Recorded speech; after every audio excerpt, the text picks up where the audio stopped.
Bé, anem encarant ja l'última sessió del dia. Anem a fer un viatge cap a l'altra banda del planeta. La Raquel Bouzo és especialista en art oriental, en filosofia, en religió del Japó.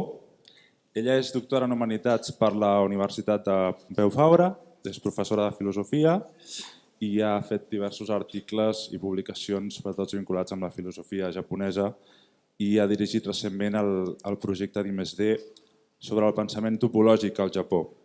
Ella ens parlarà de Tatsuo Miyajima, que potser com ens ha passat amb Soulash, és un artista que potser no és massa conegut i que ara anirem a descobrir-lo amb la Raquel, que ens parlarà d'aquesta conferència que ha titulat Degudes arbres i ombres.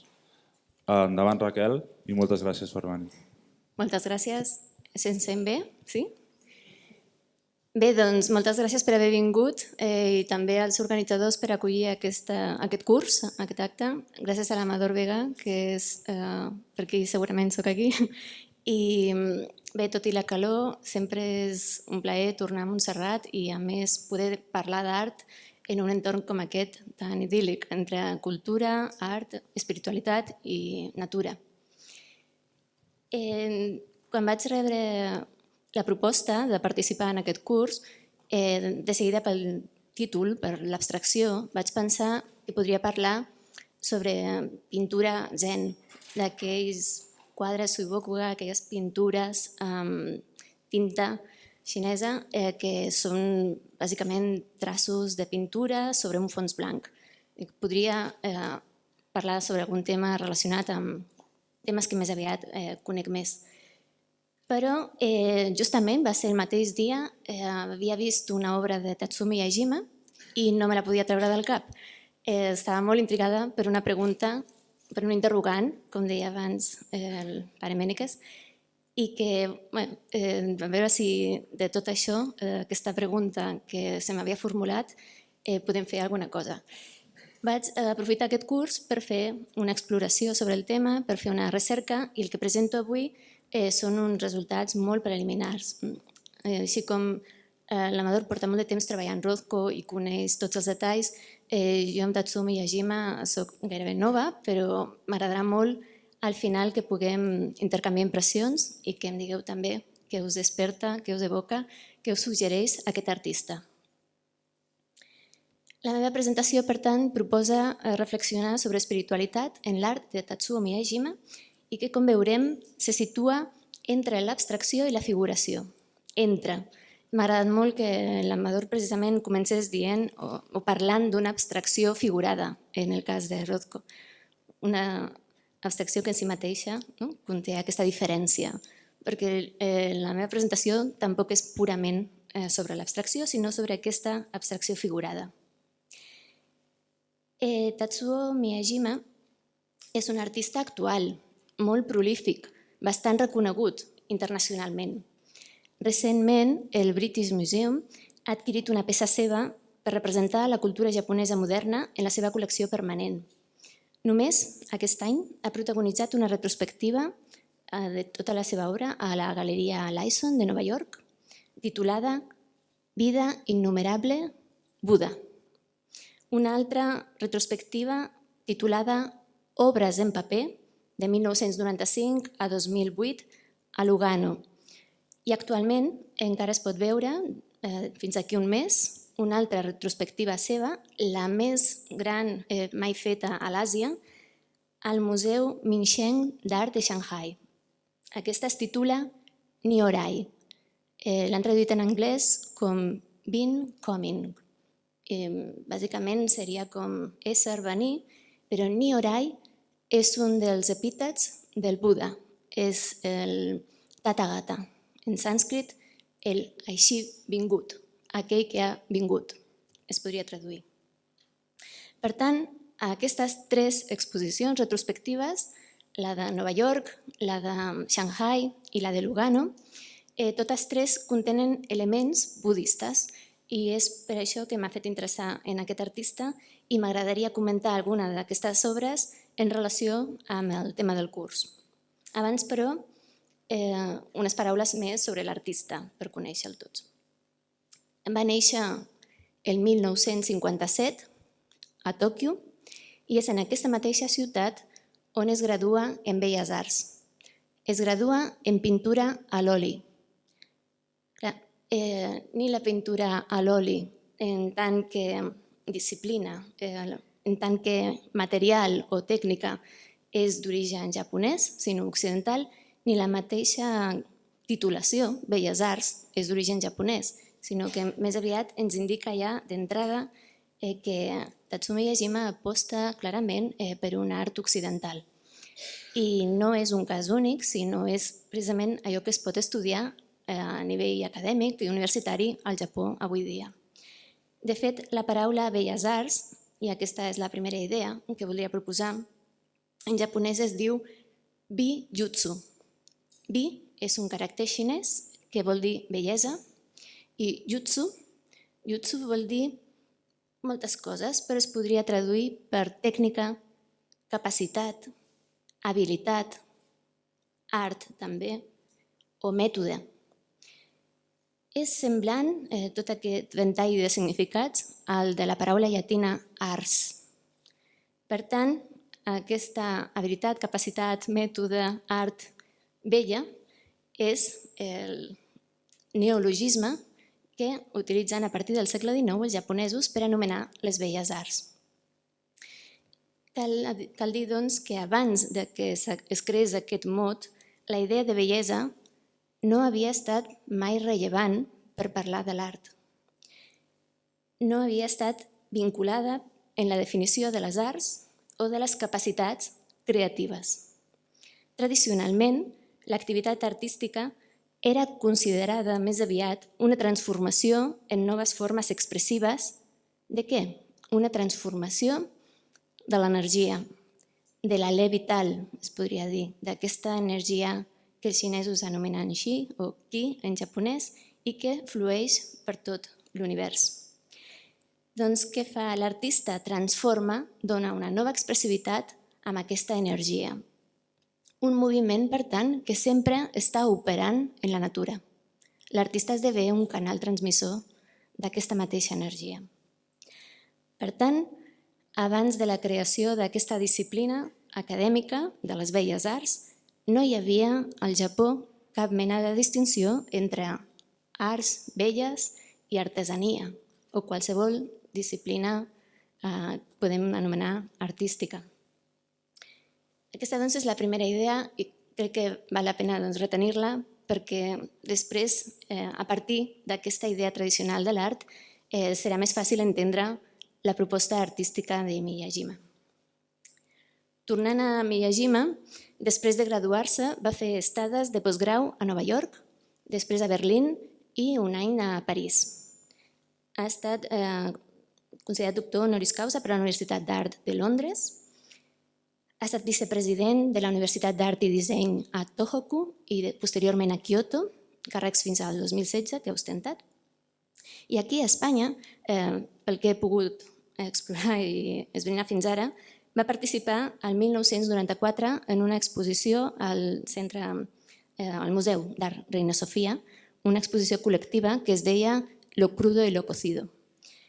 El 2007 va exposar a l'IBAM, a l'Institut Valencià d'Art Modern.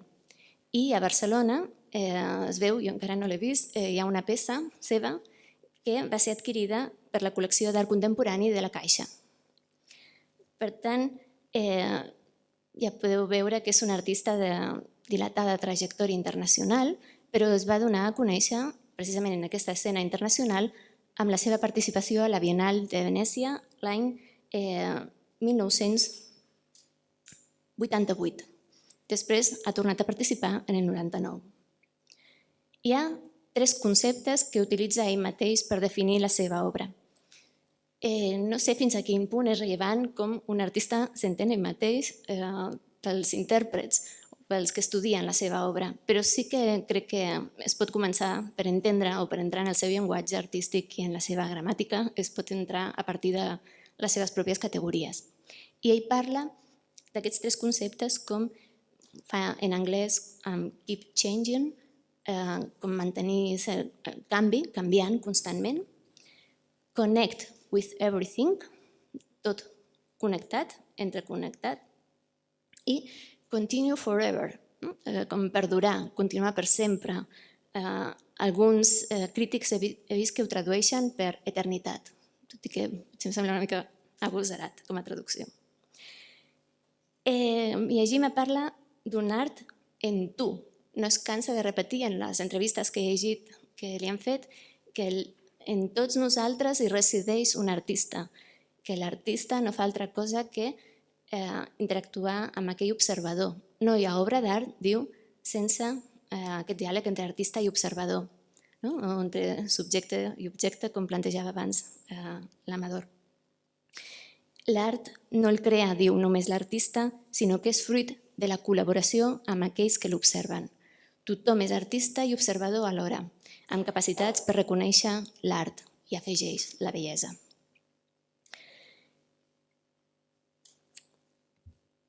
La meva presentació, per tant, comença amb l'artista. Parlarem de 3 conceptes que no són els que he esmentat i com es defineix ell mateix, sinó 3 que representen les obres d'aquestes 3 exposicions retrospectives, i després parlarem de Budes i ombres, com deia en el títol. Aquesta obra és la del British Museum, la que he esmentat abans, que s'ha adquirit a la col·lecció permanent. Es diu Time Waterfall, com una cascada d'aigua, però no és aigua, sinó és temps. El primer que crida l'atenció del seu llenguatge artístic és aquest ús dels dígits. I a més, aquest ús de l'electricitat, de les llums, en particular LED. Miyajima esdevé més que un pintor a l'oli, malgrat la seva formació, un escultor, un artista d'instal·lacions, de performance. Empra, gairebé des dels anys 80, circuits elèctrics, vídeo, ordinadors. Seria un d'aquests media artists. Des de finals del 80, per tant, ja comença a treballar amb llums de neó i dígits. I estableix aquesta poètica de colors i llums de neó. Tant no és el que un podria esperar-se d'un artista en principi japonès, si es té present la tradició artística nipona, i tampoc es pot esperar el clàssic quadre de pintura a l'oli. Més aviat ens enfronta amb un altre mitjà. I el propi artista diu: per què se'm qüestiona que utilitzi tecnologia si a cap artista se li pregunta per què utilitza l'oli o per què l'argila? Diu que ell opta per aquest material senzillament perquè el món està constantment canviant. Per tant, ell ha de prendre aquest risc i també adaptar-se al canvi i utilitzar tot allò que els nous temps li ofereixen. Diu, hi ha un risc en tot això, i és que l'artista que utilitza la tecnologia potser està sent ell mateix utilitzat per la tecnologia. Diu, qui utilitza a qui? Diu, aquest és un risc implícit, però ell l'accepta. De fet, quan descobreix aquesta relació entre tècniques, aspectes tècnics complexos d'aquest LED i tot el potencial conceptual que té per expressar precisament allò que he dit abans, el continu canvi, la durabilitat, aquesta idea del canvi, que també aquest matí ha sortit en una de les presentacions, precisament quan es preguntava, crec, per la fi de l'art era en relació a com s'adapta als canvis o com continua canviant, i crec que la pregunta esmentava el cinema. Doncs Miyajima potser en aquesta línia de preguntes pensa com puc plasmar en un art el canvi? Doncs amb llums intermitents que parpellegen i que canvien de colors. No són aquests dígits estàtics, sinó que contínuament, com una cascada, en aquesta peça van caient. Hi ha un aspecte curiós, que és el que a mi sorprendre més. Evita el nombre, el dígit 0. Només utilitza de l'1 al 9. I del 9 al 9 després torna del 9 cap a l'1, però indistintament, aleatòriament. Aquesta és la primera peça per pensar-hi. I podeu veure en japonès Suji i Digito, que són dues maneres de parlar de dígits.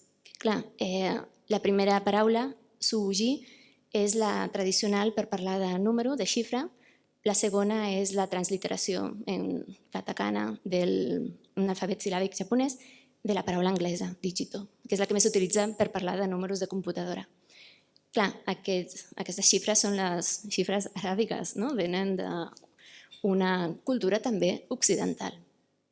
La segona peça, que aquesta és la que vaig veure justament en rebre la proposta de participar en aquest curs, és aquesta espiral, que no sé si s'aprecia prou bé. He posat aquí al costat un detall perquè es vegi com està configurada. També són nombres, són números. I també s'hi evita sempre el zero sistemàticament. És una mena d'espiral i constantment es van alternant combinacions numèriques. Aquesta obra s'exposava a Lugano, en aquesta retrospectiva d'obra en paper. I aquí hi ha també altres peces que no he portat però interessants, on treballam amb també llums i amb incrustacions d'or en el paper. Es diu que hi ha també una sèrie d'obres en homenatge a Mondrian. M'he centrat en aquesta perquè és com una espiral de repetició i que dona una idea del que vol expressar, que no és altra cosa que aquest buit que expressa sense fer-lo visible, perquè no hi ha el zero en cap moment. I la tercera peça, aquesta és la que s'exposa actualment a Shanghai, i aquesta fa al·lusió a un altre concepte budista, que és el de Engi, o en sànscrit Pratyasamutpada. És interrelació o interdependència. Tot ve a ser contínuament en constant interrelació. No hi ha res autònom, autosuficient, independent. I quan dic no hi ha res, vull dir no hi ha, diu el budisme antic, un jo, un substracte, un subjecte, quelcom substancial que quedi inalterat amb el canvi, sinó que el que som com a éssers humans, com a individus, és un conjunt d'agregats que es van canviant i es van dissolent amb la mort. Però això no ens fa desaparèixer del tot en la mesura en què tot està interrelacionat i des de l'aire que respirem fins a allò que ingerim, fins a les relacions amb els nostres pares i avantpassats o amb qualsevol altre element del nostre entorn, ens configura. Per tant, som sempre en relació. I aquesta idea, en aquesta obra, Miyajima l'anomena vida, life, i posa en francès le corps sans organs, que seria com una al·lusió a Deleuze i un concepte que també va emprar Antonin Artaud en el seu teatre, aquesta idea del cos sense òrgans. Una interrelació constitutiva de quelcom que no subjau. Bé, doncs tenim dígits, aquests nombres, llums, per tant, energia, moviment, canvi. Tenim un buit absent, però que es fa present, i la interrelació. I amb aquests conceptes, que jo darrere hi veig sempre al·lusions al budisme, es construeix tota aquesta filosofia de Miyajima que expressa amb la poètica dels seus tres termes de duració, canvi i connexió. Clar, ho explica amb un llenguatge modern, però està en el fons manllevant conceptes tradicionals del pensament japonès i específicament budista. El propi artista diu que utilitza el dígit com a metàfora de l'ésser humà. Per què? Diu que tothom té, i suposo que aquesta és una idea estesa, però no sé ben bé d'on s'origina, tothom té, diu, 10 paraules connectades amb un mateix. Pot dir, són 10 paraules. Doncs aquestes 10 serien 10 paraules connectades a la seva vida i que ell ho pensa en termes numèrics. 10 números, que serien de l'1 al 9, i el 0 absent seria l'altre, el desè. Quan penso en els nombres, diu, d'això se segueix que tot està constituït per parts. per fragments, no? Podríem dir. I aquí cita Heisenberg. Ha llegit física quàntica i està al dia en el tema del principi d'indeterminació i d'aquesta mena d'atzar que influeix en la concepció del temps quàntic. Diu, penso el que va dir Heisenberg sobre l'univers i sobre el temps. Immediatament em va sobtar com de complex pot arribar a ser el temps i com de senzill, com de simple és la interrelació entre les coses. I les coses, diu, són possiblement allò que encara no coneixem. Clar, com vinculo o com voldria vincular aquest ús del dígit? Perquè he portat molts exemples que podem anar mirant, no? De com utilitzar aquests dígits. Com es podria vincular, seria una de les preguntes a fer-nos, els dígits amb l'abstracció. Clar, per poder respondre he anat a Plató, que és qui ve en ment a l'hora de pensar en el procés d'abstracció fins a la realitat última, el procés d'abstracció fins a arribar al món intel·ligible de les idees, on els nombres són com una mena d'ens intermedis. Per Plató, els objectes de les matemàtiques són éssers o ens intermediaris, mediadors, entre allò sensible i allò intel·ligible. Ofereixen un exemple que reflecteix la realitat en el seu conjunt i són com un mirall que permet veure el tot. Clar, allò que l'artista grec feia amb la interrelació entre els números, fent càlculs per trobar un cànon i per trobar una regla essencial de perfecció, una proporció numèrica, això d'alguna manera és el que busca Plató, el filòsof grec, quan utilitza aquesta mateixa lògica, però per aplicar-la a un plànol metafísic o protològic, en la recerca dels primers principis. Les idees s'expressen en formes espirituals i essències de les coses, diu, no són la regió última de les coses, sinó que suposen quelcom ulterior, els nombres i les relacions numèriques, i després els primers principis i després d'on aquests mateixos se'n deriven. Les relacions numèriques i geomètriques, per tant, expressen per Plató l'estructura ontològica de la realitat. Allò que anomenem realitat ontològica, allò que perdura.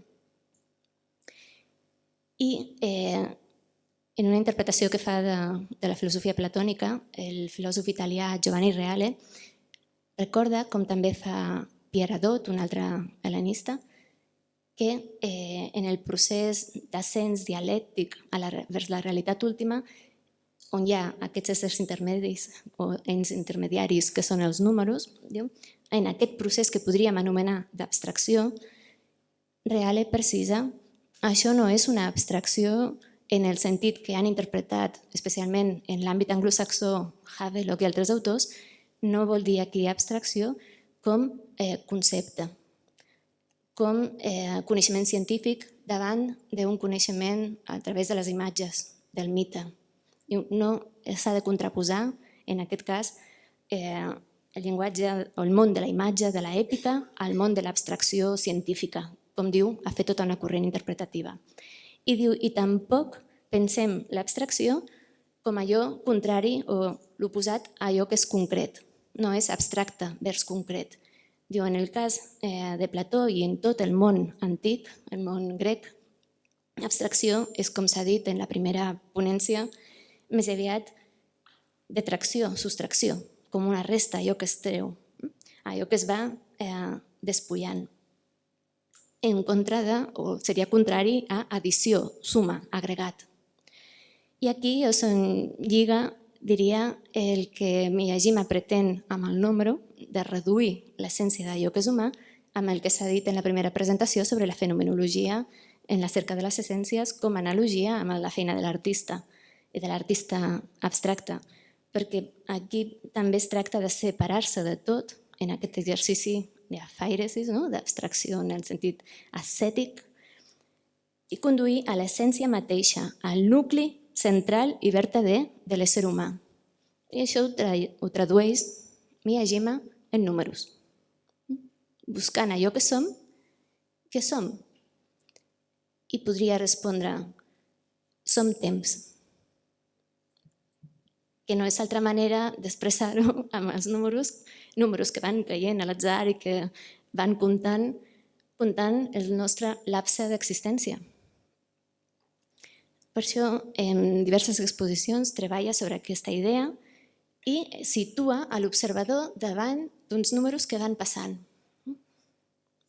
Panells també interconnectats. No sé si es veu gaire clarament, però darrere es pot endevinar un rostre humà, darrere d'aquest panell de números. Hi ha com una superposició. I ens situa davant sempre d'aquest pas del temps, que no és altre que el nostre pas mateix. Ell no ho diu enlloc, però a mi em fa pensar en el que diu el mestre zen Dogen. Dogen escriu en el Shobogenzo un fascicle anomenat Uji, que és una paraula composada per 2 caràcters, que un vol dir ésser i l'altre temps, tot i que també s'ha traduït com a moment existencial. Què és el que som? Moments existencials, moments d'existència. Aquestes serien altres obres, en la mateixa línia. Aquí en forma ja amb un marc definit, com gairebé de quadre. Aquest ja de gran format, on l'observador, el públic, pot anar passejant i interactuant amb l'obra. I aquí una representació de l'altre concepte, que és el de Engi, el de Pratitya Samutpada, que deia abans. Clar, no som només temps, sinó que som interrelació, perquè aquest nostre moment existencial constantment està vinculat i va lligat amb l'existència d'altres éssers. En el budisme tradicional això s'ha expressat amb la imatge que s'anomena la xarxa d'Indra. Hi ha en un sutra tot un passatge en el que s'entra en un palau on hi ha tota una xarxa connectada, on de cada nus que composa aquesta xarxa penja una joia, com una mena de mirall que reflecteix totes les altres. O sigui que aquest moment existencial nostre no seria aïllat, autònom, independent, sinó que estaria sempre en vinculació amb el d'altres éssers, diria el budisme, amb capacitat de sentir, éssers sintents, que senten.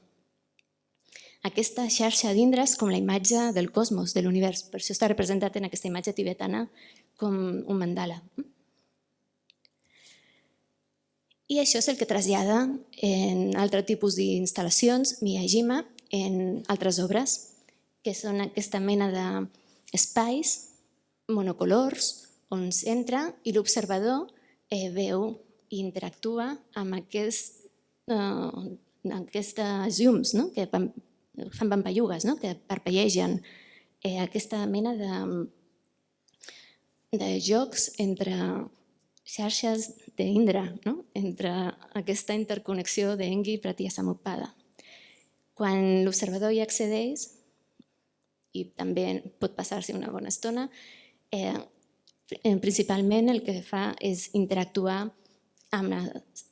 tal com posa de manifest aquest concepte, no només amb l'obra, sinó amb allò que és ell mateix, amb allò que li constitueix. Aquesta obra, per exemple, ell mateix explica que vol donar aquesta idea de la interconnexió i de la interrelació, però cada número, perquè aquí no s'aprecia segurament en la imatge, però aquestes llums són números, de nou són dígits, i en aquests números el que hi ha és un record, una mena de fer present l'absent, com el joc que fa amb el número 0. En aquest cas és un homenatge a totes les víctimes de les guerres del segle XX, de la Segona Guerra Mundial. Té unes obres sobre Auschwitz i també sobre Hiroshima i Nagasaki. Per tant, no només és adonar-nos de la nostra contingència, de la nostra temporalitat, sinó de la nostra interrelació i a la vegada fer present o evocar l'absent en la memòria del present, que és tots aquells que van perdre la seva vida. Per tant, aquest tipus d'instal·lacions s'ofereixen com espais meditatius, com espais de la memòria del record. Aquest seria un altre exemple, no? Amb els números també movent-se al voltant. I altres tipus d'instal·lacions semblants, on no només un s'hi veu a ell mateix reflectit o el seu temps, sinó també el de totes aquelles persones que han perdut la vida, com deia. Aquest seria un tipus d'obra que ell anomena gadgets. Moltes d'aquestes instal·lacions en formes diferents, sempre amb la mateixa tècnica del LED, del diode emissor de llum, doncs continua jugant amb aquesta idea de la interrelació i del dígit. Un altre exemple, que també recorda molt aquesta xarxa d'Indra, seria com una versió moderna. Un altre tipus ja més diferent d'obra, però sempre insistint en la idea de la connexió, que en budisme seria interrelació, i com la interrelació de vegades la crea a partir de la connexió d'aquests mateixos panells emissors de llum. Això són diferents exemples. Hi ha molta obra, com podeu veure, i no entrarem a analitzar-la, però sí a mostrar-la com a exemple de tot això. Clar, continua present en tot això perquè és bastant evident la idea de la interconnexió i de la xifra, del dígit. Aquesta obra també es diu Vida, com en una que hem mostrat anteriorment, i també és com una cascada, com una caiguda de números lliure i que van succeint-se a l'atzar. La idea de la llum, de nou, la idea del temps, la idea del canvi. La idea, ell, quan parla de vida, també cita la paraula japonesa shoji. Shoji es pot traduir per vida, perquè el primer caràcter vol dir vida, però el segon vol dir mort. Vida, mort. En altres termes, samsara. Aquesta seria la traducció del terme sànscrit samsara. El samsara és aquest món en el que vivim immersos de la vida, el naixement i la mort i dels continus renaixements. He llegit en alguna entrevista que quan descriuen aquesta obra diuen representa la reencarnació. Ben bé potser no és la idea, però té a veure amb el que deia abans de l'absència del número 0 i de la idea del pas del temps. Per Miyajima, la durabilitat, aquella eternitat de la que parlava abans, no és altra cosa que el succeir-se d'existència en existència, d'una vida rere l'altra, després d'una vida ve la mort. El cito amb ell directament. Bàsicament, m'interessa comptar de 9 fins al 1 i després repetir-ho. Això forma un cercle. En una altra entrevista, obro parèntesi, diu soc conscient que el temps occidental és lineal, però el temps a l'Àsia és més aviat una espiral. Recorda aquella obra que hem vist abans de l'espiral. I li interessa aquesta idea del cercle, del 9 cap endavant, després 9, 8, 7, etc. Aquests números van brillant. En altres paraules, això representa la vida. El fet de comptar continua i ho fa simbolitzant el canvi. Després arribem al 0 i diu, en altres paraules, la vacuïtat o el no-res. Això representa el que el budisme al Japó anomena ku, vacuïtat, i diu, és la mort. El patró de la vida i la mort, que es repeteix, forma el cicle de la vida. Això és el que és la vida.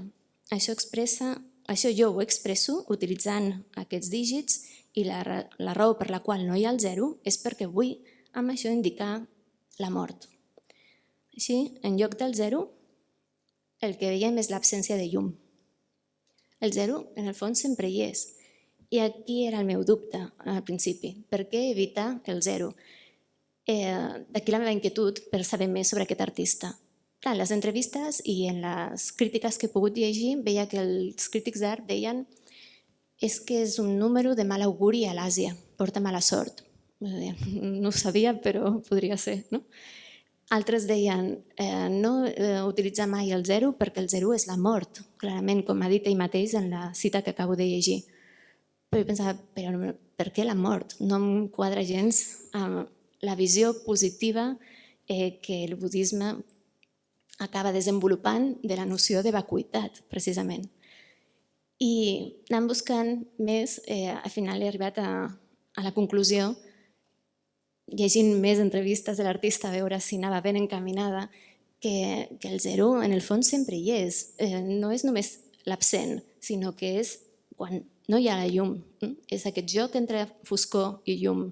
És aquest joc entre la xifra que veiem i la que queda sempre implícita. Però tots dos hi són, i són simultàniament.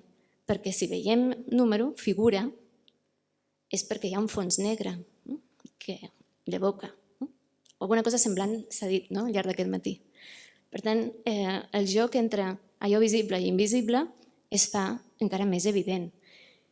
I, clar, si pensem tot el llarg camí que fa el concepte zero, la xifra zero, fins a arribar als càlculs a Europa, doncs bé, ve de la Índia, després són els àrabs que la porten cap a la Xina, després arriba a Europa i, clar, si un estudia, i això hi ha gent que ho ha fet, i hi ha molts estudis interessants per comprovar-ho, com tot el camp semàntic que hi ha al darrere del nostre zero prové gairebé tot de l'hinduisme i el budisme, de textos hindús i budistes, un veu que és evident que el que anomena en sànscrit o en altres llengües de la Índia el cel, el firmament, l'atmosfera, l'espai, d'una banda.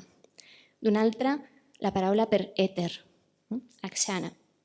L'altra, el buit, shunya, o el punt, el bindu, com el que porten enmig dels yantres o el bindi a les dones de la Índia. Tot aquest camp semàntic acaba confluint en el concepte de vacuïtat i en el número 0. Aquest 0 és un espai buit, inicialment, però tota la connotació negativa que després s'associa amb la mort, tota aquesta connotació de no té valor, li manca significat, és allò increat, informe, absent, impensat, inexistent. Tot això acaba confluint en el que nosaltres representem com un cercle. Clar, shunya, en sànscrit, indica la cavitat, també el ventre d'una dona embarassada. Allò que és buit, i també aquest matí ha sortit, la virginitat, allò que és buit i que pot contenir. Doncs allò que és buit però pot contenir dona lloc al joc entre buidor i plenitud. Doncs aquesta idea de shunya en àrab serà as-sirf, S-I-F-R. As-sirf, d'aquí ve la nostra paraula xifra, que en anglès serà la cipher, que no només no és el número, s'utilitza més figure, però sí allò cifrat, allò ocult, allò críptic, allò que s'ha d'estriar. De xifra hi ha diferents etimologies, donant el llatí sephirum i de sephirum 0. O sigui, tot està com etimològicament molt connectat amb la transmissió del número 0 i de la noció de buidor i vacuïtat amb el que després aquest artista intenta evitar en el seu llenguatge artístic. Bé, d'una banda, tota aquesta genealogia dona lloc a la xifra, al 0, però pensem que aquesta connotació, i d'aquí venia la meva pregunta, per què evitar una cosa que no necessàriament en si mateixa és negativa, és perquè el budisme s'encarregarà de donar-li un sentit positiu a aquesta buidor. No és només absència de, no és només mort. És que és mort però perquè hi ha vida. És absència de per donar lloc a. És la condició de possibilitat de tot allò que existeix. Per tant, ara sí que després de fer una mica més de recerca he vist que Miyajima tampoc està de tot absent aquesta idea positiva de la mort o de la negativitat o del 0 en parlar d'aquest moviment del temps com a cicle de la vida. El fet que ell mateix parli de cicle ja indica que la vida i la mort, shoji, samsara, va tot junt. Que després això s'interpreti com una sèrie de vides progressives d'encarnacions o metempsicosis ja és una altra cosa. I l'altra paraula que surt aquí, jikan, és precisament la paraula moderna en japonès per temps i que té un caràcter, el segon, molt interessant perquè és el de kan, és ma, i és de crear com un espai. Per tant, és un instant temporal però també una distància. I és important que la idea espaciotemporal sempre ha estat molt lligada en la concepció asiàtica oriental del temps. Bé, aquesta seria una altra imatge relacionada amb l'obra que hem vist anteriorment i aquesta és la que s'aprecia molt malament, però al voltant de tota l'obra hi ha com un rail, una via per la qual circula un tren que al·ludeix al tren d'Auschwitz. Posat al final aquestes imatges, al final no de la presentació, sinó al final d'aquesta part de l'estructura de la presentació, perquè és l'artista que ens fa reflexionar no només sobre aquests absents que històricament han estat absents perquè algú els ha matat, assassinat, sinó que també ens posa en relació amb els nostres absents. Cadascú, davant d'aquest tipus de panells, es situa davant del seu temps i dels seus perduts, dels seus familiars, dels seus avantpassats, de totes aquelles persones que també li manquen. I ha fet en altres obres com aquestes un efecte mirall, per clarament ja no només evocar-nos aquests absents, sinó el nostre mateix rostre, per situar-nos davant del nostre mirall. Sempre amb les xifres, sempre amb les llums LED, però ara aquí sí, en aquesta obra, reflectint també la natura. I arribo al Sutra del Lotus. Si fins ara hem vist conceptes i obres que representen d'alguna manera aquestes idees o aquestes interpretacions, he esmentat al principi que hi havia una obra, una retrospectiva a New York on el títol era Incontables o Incommensurables Infinits Budes, o Vida Infinita Buda. És arran d'aquesta exposició que Miyajima ha començat a explícitament citar el Sutra del Lotus. I això és el que m'interessava mostrar ja en aquesta darrera part de la presentació. Aquest sutra és una de les escriptures més importants del budisme Mahayana. Pels que no estigueu familiaritzats amb el budisme, hi ha un cànon d'escriptures budistes, el anomenat cànon Pali, amb les escriptures més antigues del budisme, un cos doctrinal molt important, on hi ha sermons del Buda, on hi ha textos sobre la disciplina monàstica i on hi ha textos més filosòfics, en la vida dharma, disputes doctrinals. Això és el cànon clàssic. Després sorgeixen tota una sèrie de textos, d'escriptures, que normalment comencen per és sentit a dir, és algú que ha escoltat el que ha dit el Buda. Per tant, s'atribueixen al mateix Buda, però són textos molt posteriors, en torn al segle I, II de la nostra era. Un d'aquests textos és el Sutra del Lotus, que ha estat molt important per tota l'Àsia oriental. De fet, és un dels textos més copiat i més representat iconogràficament a la Xina i al Japó. Al Japó ha estat molt important no només perquè s'atribueix al príncep Shotoku, que és el que va introduir, diuen, el budisme a la cort i va protegir el budisme. No només se li atribueix a ell un comentari al Sutra del Lotus, sinó que després serà el text central de l'escola Tendai, Tiantai a la Xina, i de l'escola Nichiren. L'escola Nichiren és pròpia del Japó, no té traducció a la Xina o a la Índia. Bé, en tot cas, si ha estat tan important el Sutra del Lotus, segurament és pel missatge. És un sutra molt interessant perquè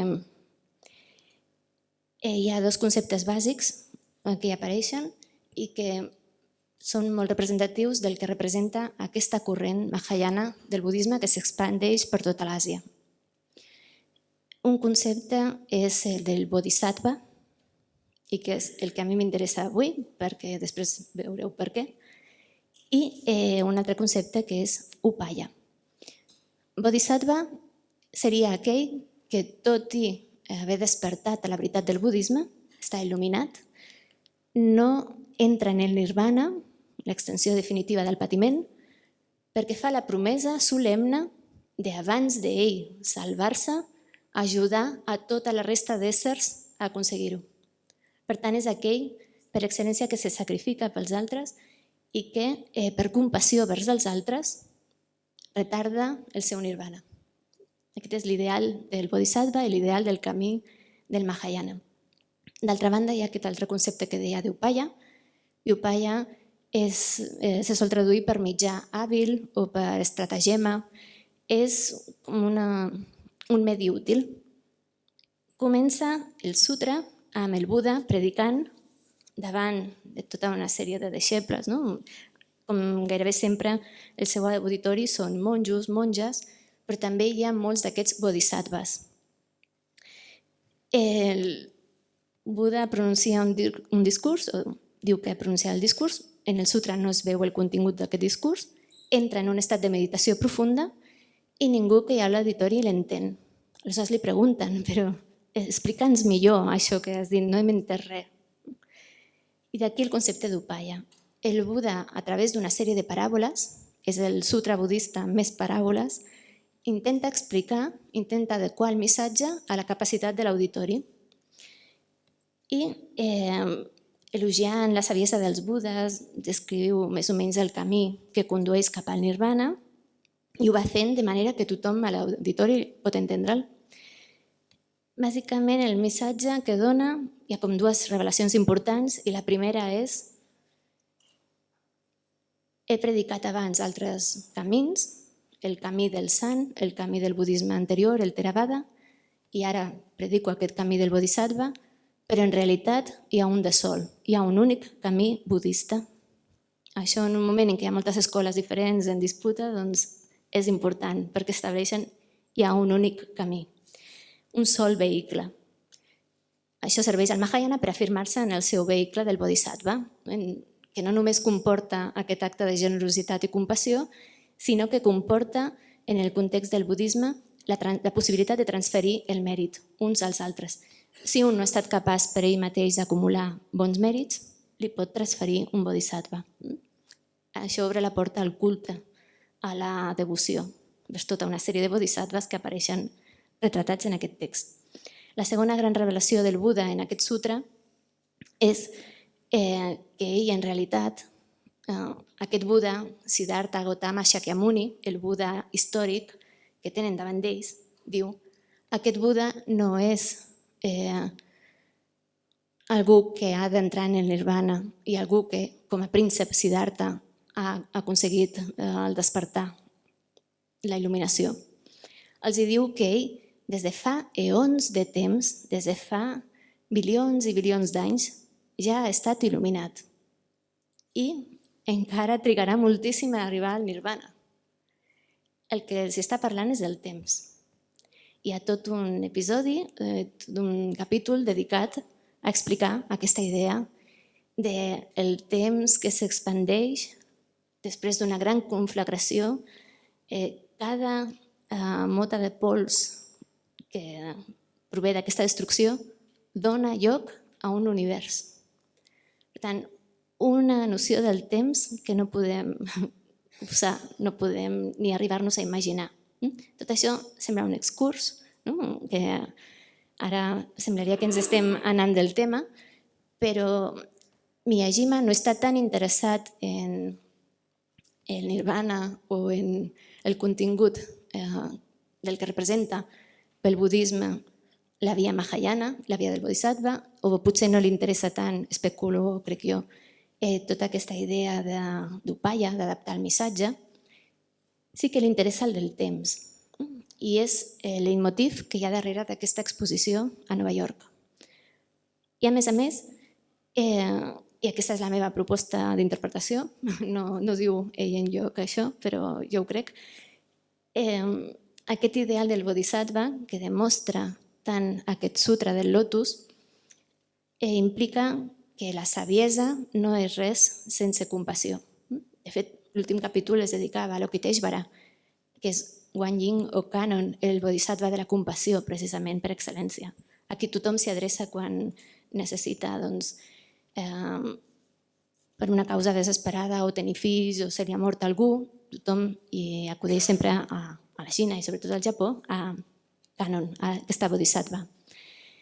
Doncs el bodhisattva de la compassió, no només Avalokiteshvara, sinó la figura del bodhisattva en general, i en aquest text es veu molt clarament, donarà pas a aquesta idea budista molt cèlebre a l'Àsia de que el samsara és nirvana. O sigui, que el despertar o l'extinció final del patiment s'ha d'aconseguir ara i aquí, en aquesta vida, en aquest món de sofriment, en aquest món de vida i mort. No és una cosa que vindrà després, sinó que aquest mateix món es pot transformar. Per tant, la saviesa de la il·luminació budista ha d'anar acompanyada del retorn al món i de la incidència en el món, la incidència activa, social, política, si es vol. I aquest aspecte és el que Miyajima explícitament, fins al punt que jo sé, no ho ha reconegut, però després veurem que d'això van els arbres i les ombres del meu títol. Una imatge del Sutra del Lotus, veieu com està pronunciant el Buda aquest sermó. Una representació molt famosa al Japó del Sutra del Lotus amb or. Els últims versos del Sutra. Llum pura, immaculada, el beneït sol sobrepassa en la foscor. Sempre brilla en el món. El mateix Sutra, unes imatges perquè us feu una idea de com es copiava i com s'il·lustrava en context medieval. I aquí és la versió de Miyajima, on torna el dígit, la llum del LED, i on ell, amb el seu propi llenguatge artístic, interpreta aquest sutra. Potser cada un d'aquests quadres és un dels Budes, o potser és cadascun de nosaltres, observadors, contemplant l'obra. Perquè cada un d'aquests quadres també està composat per dígits. Hi ha aquests panells també, tot en vermell.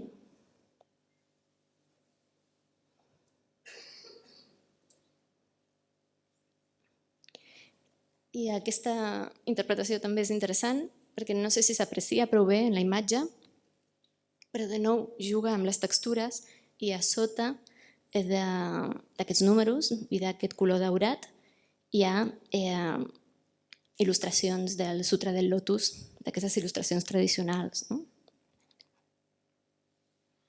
I en forma de ventall. I aquí diria que és una clocada d'ull que fa a la tradició budista japonesa, perquè de més a prop s'aprecia més que a sota hi ha aquestes pàgines il·lustrades del Sutra del Lotus. I aquí podeu veure una còpia que es conserva al Museu Nacional de Tòquio, que té precisament aquesta forma de vano. Aquesta seria la versió tradicional i si tornem enrere, aquesta és la versió Miyajima. I bé, si el contingut del sutra que queda exposat en aquestes diferents versions, una moderna i una més antiga o tradicional, vaig a la tercera part i la conclusió, que són els arbres i les ombres.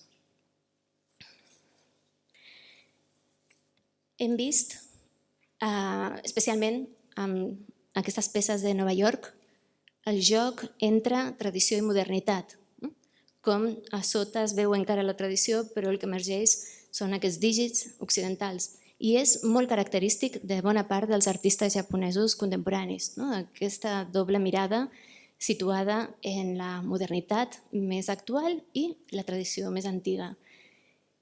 La modernitat al Japó sempre s'ha vist, o a partir especialment d'alguns filòsofs que l'han interpretada així, com una continuïtat discontínua o com una discontinuïtat contínua, és a dir, com un tall, una fractura amb la tradició. Modernitat al Japó és sinònim d'occidentalització.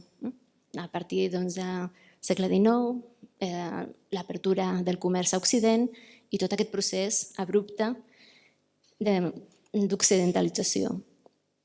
No hi ha un procés de sedimentació, de maduració. La modernitat no és fruit d'un passat, d'una tradició, sinó que és quelcom que arriba abruptament i s'instal·la.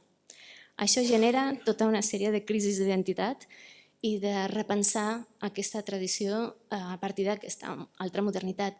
I la idea entre els intel·lectuals de superar la modernitat. La modernitat s'ha de superar perquè la modernitat no l'han produïda ells mateixos, sinó que ha estat gairebé imposada. Superar la modernitat en el sentit de superar a l'altre. L'altre és Occident. La imatge que captura millor aquest procés, segons un estudiós italià, Marcello Ghilardi, és precisament aquesta ombra que podeu veure darrere meu. No l'arbre, que l'arbre l'he posat i després veureu per què, sinó perquè hi ha com una mena d'escala, però l'ombra que podeu veure projectada en un edifici on hi ha una silueta d'una escala i també d'una persona humana, aquesta fotografia la va fer Matsumoto Eiichi a 4 quilòmetres de Nagasaki quan van llançar la bomba atòmica. Aquesta imatge, diu Ghilardi, representa el segle XX. És la política, la tècnica i la modernitat, tot junt. Dues ombres, una escala i una figura humana. Dos cossos absents, van quedar pulveritzats, es van evaporar. Però hi havia cossos perquè van tapar la llum, per això ho sabem. El que tenim aquí és una presència absent, de nou, una pèrdua. Ens situa davant no només de la pèrdua d'aquesta persona que estava treballant segurament en aquell moment, sinó davant de la pèrdua possible de tota la humanitat, perquè amb l'energia nuclear això és possible. Estem davant d'aquest risc. En japonès, ombra es diu kage, i és interessant que en moltes paraules japoneses el significat de la paraula vol dir una cosa i el seu oposat. Kage vol dir ombra i vol dir llum al mateix temps. Això ho ha dedicat unes pàgines molt interessants un filòsof que es diu Sakabe Megumi. És ombra i llum al mateix temps, és un reflex. És com una petjada, una empremta del passat. El mateix passa amb la paraula empremta, significa al mateix temps signe o premonició de quelcom que esdevindrà o un efecte d'una cosa que ha esdevingut. Aquesta ambigüitat del temps, de nou. La imatge és al mateix temps un reflex, però també és un flux i un canvi. El caràcter per imatge vol dir les dues coses. Miyajima, i aquí ho lligo amb la idea del bodhisattva, no només és un artista, com he dit, prolífic, reconegut internacionalment i que juga amb el concepte del temps i els dígits, sinó que està involucrat en uns projectes que són recuperar també la memòria històrica i per això ha fet aquesta instal·lació amb ombres, figures humanes, siluetes, en el lloc exacte on estaven en el moment que va caure la bomba atòmica, Hiroshima i Nagasaki. Situa aquestes ombres en diferents llocs. Aquesta és una de les seves instal·lacions més conegudes. D'aquí les ombres del títol. Diferents exemples de persones desaparegudes, d'aquestes siluetes. I també ha desenvolupat un altre projecte, i amb això va anar a la Biennale del 99, d'un arbre que també va quedar calcinat per la bomba atòmica. S'ha aconseguit, en col·laboració de botànics experts, recuperar un ingert i s'ha recuperat aquest caqui. Miyajima té un projecte de la recuperació a partir dels ingerts d'aquest arbre i a la Biennale de Venècia tot el públic que assistia s'enduia a casa una planta, un petit ingert que havia de cuidar i comprometre's a plantar i protegir. Aquest és l'activisme de Miyajima, que jo considero és l'ensenyament del Sutra del Lotus. Aquesta idea de col·laborar activament amb el món.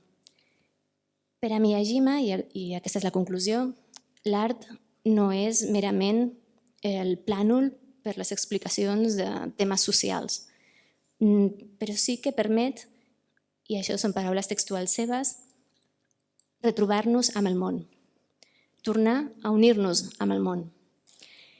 L'aspecte poètic de l'art, diu Miyajima, s'ha de trobar en un equilibri entre l'art bonic, l'art necessàriament ornamental o decoratiu, però sí la bellesa, i l'art que filosòficament s'hi compromet amb els problemes del món. I conclou, i això també són paraules seves, si l'art no és polític, no, poètic, ningú el veuria. Gràcies.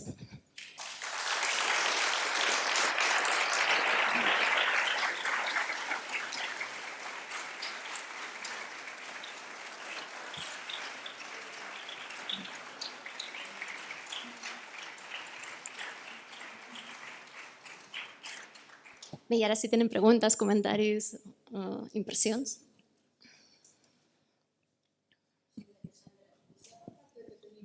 Un segon, sisplau, un segon. Raquel. Sí, Raquel. Bousso. Sí, el que parlava que m'ha cridat l'atenció i m'agradaria entendre és que diu que estem relacionats, connectats, en 10 paraules. Ah, sí. 10 paraules connectades amb... Estem connectats amb 10 paraules i fins i tot amb números. Què vol dir exactament això? És que això són paraules del propi artista. I no ho sé. Per això jo també, mentre ho deia, em preguntava, potser això és de tothom conegut i no cal explicar-ho, però jo no ho havia sentit mai. Sí que hi ha aquestes teories, per exemple, que fent una cerca a Facebook, no? Si tu tens 10 amics, acabarà, si cada un dels teus amics té altres 10, acabaràs arribant a qualsevol persona del món. No sé si té a veure amb això. O el fet de poder-nos descriure a partir de 10 paraules que ens defineixen. En tot cas, per ell és com un número simbòlic. 10 també és sempre la totalitat. I són els dígits, perquè de tots els tipus de números que hi ha, només els dígits són de l'1 al 9, i no del 0. Clar, ell juga amb aquest llenguatge que deia utilitzant a Plató d'intermediari. Està entre l'abstracció i la figuració, perquè és una figura, però el que està explicant és abstracte, és reduir a l'essència allò que vol explicar. I mateix parla d'una metàfora de l'ésser humà.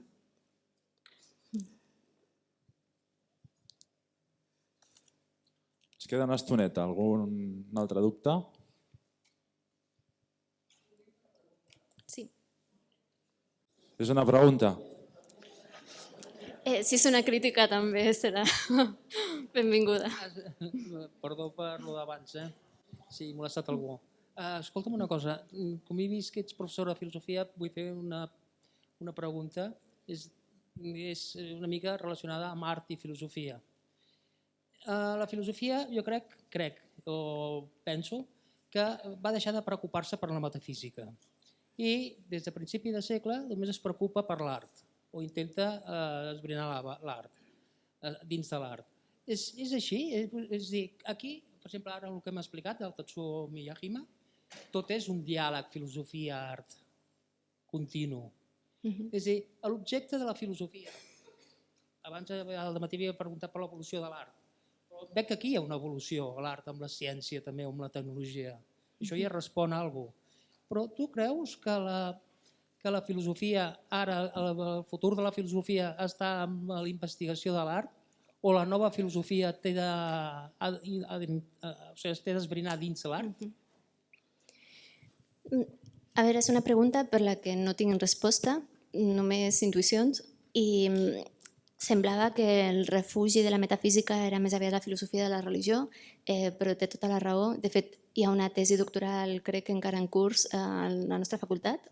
Era un treball primer de recerca de màster, que crec que ha esdevingut tesi doctoral, precisament plantejant-se aquesta qüestió. Si els que es dediquen a l'estètica en realitat no estan fent metafísica, o d'alguna manera hi ha una certa continuïtat i podria ser, no? Podria tenir raó. En tot cas, és un tema per explorar. El que sí semblava superada la metafísica en la filosofia postmoderna o de la deconstrucció, i pel que, jo sé, en departaments de filosofia analítica, sobretot al món anglosaxó, també s'estudia metafísica des d'un punt de vista analític. Per tant, desapareguda està clar que no ho està, i no és només un reducte del passat per qui estudia filosofia antiga i medieval, sinó que sembla ser que encara té tota una vigència. Pel que fa a l'artista, sí que hi ha com una filosofia i un interès. No sé si és més dels curadors i crítics que intenten sempre veure darrere d'aquestes propostes alguna construcció teòrica més elaborada. Jo d'aquest artista l'únic que he pogut com a referència filosòfica identificar és quan parla d'aquests físics i filòsofs de la ciència. Esmenta també Hawking i d'altres científics. I únicament he trobat a Daisaku Ikeda, que està vinculat amb l'escola Soka Gakkai, que és un nou moviment religiós japonès, vinculat al Sutra del Lotus. Potser d'aquí li ve amb ell tota la informació, i que seria com una branca moderna d'aquesta tradició de Nichiren, però van trencar en un moment determinat de la història i per tant és una escola o moviment religiós independent on també hi ha un gran interès pel compromís social. Potser, més que una elaboració filosòfica, a Tatsumi Ejima tot això li deu venir d'un contacte amb aquesta escola budista de Soka Gakkai. Però no ho sé.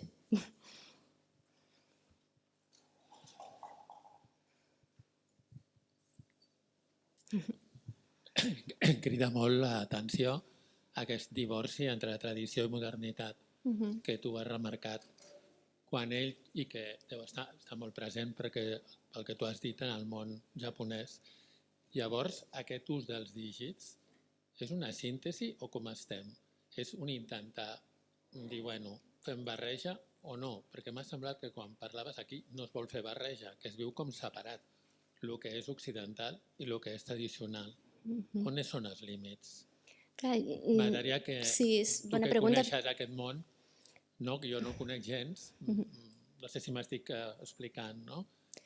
Sí, jo parlava de continuïtat en la discontinuïtat. I fins a quin punt aquesta tornada al lotus no és un punt de reafirmament, de dir, bueno, jo tinc una tradició, sí, i agafo els números vostres, no? Hi ha una síntesi aquí? Clar, per això jo començava dient, moltes gràcies per la pregunta, de fet és una pregunta que jo també em faig, i sempre plana sobre el món contemporani japonès, perquè la ruptura va ser molt abrupta amb la tradició, però al mateix temps sempre hi és. D'alguna manera no s'ha perdut mai el contacte. Per això aquesta expressió de Nishida Kitaro, de la continuïtat en la discontinuïtat, va molt bé per definir precisament aquest problema de la modernitat. Un dels successors, Ohashi Ryosuke, parla de tai, directament de fractura. Perquè, clar, va provocar tota una crisi, com he dit, d'identitat.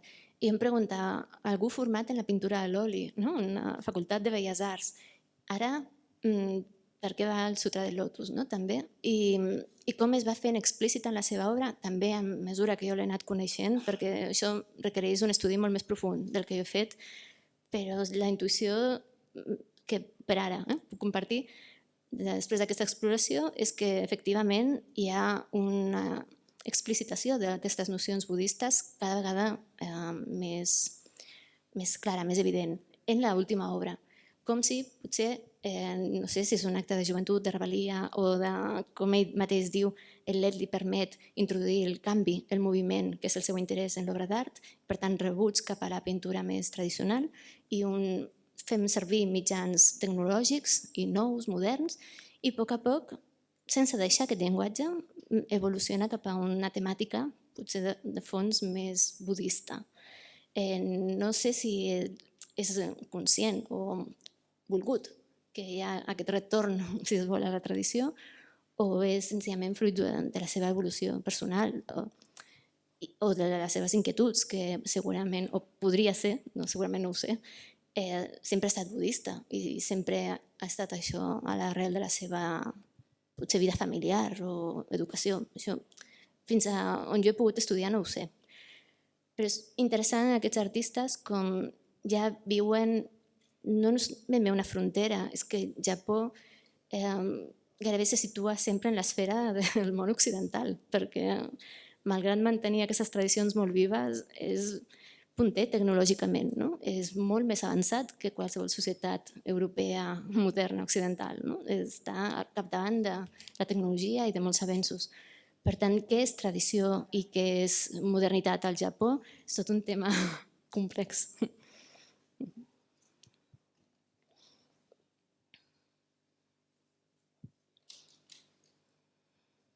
Algú més?